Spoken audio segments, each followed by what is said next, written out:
ગઈકાલે રાત્રિના 11 થી 11:30 સમયે કારેલીબાગ પોલીસ સ્ટેશનમાં બે બનાવ બનવા પામેલા. એમાં સૌ પ્રથમ બનાવ મહેતા વાડી છે કારેલીબાગ નાગરવાડામાં. સામાન્ય મારામારીનો બનાવ બે ગ્રુપ વચ્ચે થયેલો. એમાં 3 વ્યક્તિઓને સામાન્ય ઇજાઓ થયેલી અને એ લોકો કોઈ પણ જાતની પોલીસને જાણ કર્યા વગર એસએજી હોસ્પિટલમાં સારવાર થઈ ગયેલા. ત્યારબાદ આ જે ઈજા પામનાર હતા એમાં એક મુસ્લિમ અને 2 હિન્દુ યુવાનોને ઈજા થયેલી. એમને જેમ જેમ જાણ થતા એમના સગા સંબંધી, એમના પરિવારજનો અને એ વિસ્તારના લોકો એસએજી હોસ્પિટલ ખાતે રાત્રે ગયેલા અને આ સારવાર ચાલુ હતી. એ સમય દરમિયાન જે મરનાર ભોગ બનનાર જે યુવાન છે એ પાછળ કેન્ટીન પર ચા પીતા હતા, એના મિત્ર સાથે ઉભા હતા. એ સમય દરમિયાન આ ટોળામાંથી એક ઈસમ નામે બાબર પઠાણ એને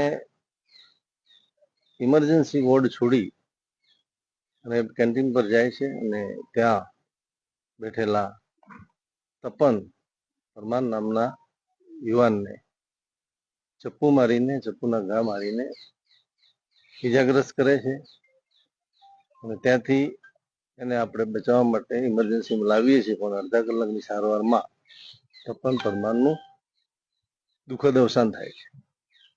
આમ એક નાઇટમાં 2 બનાવો બનેલા. એમાં પહેલો બનાવ જે બનેલો કારેલીબાગ પોલીસ સ્ટેશનમાં આ લોકો વિરુદ્ધ આપણે 307 એટલે કે ખૂનની કોશિશનો ગુનો દાખલ કર્યો.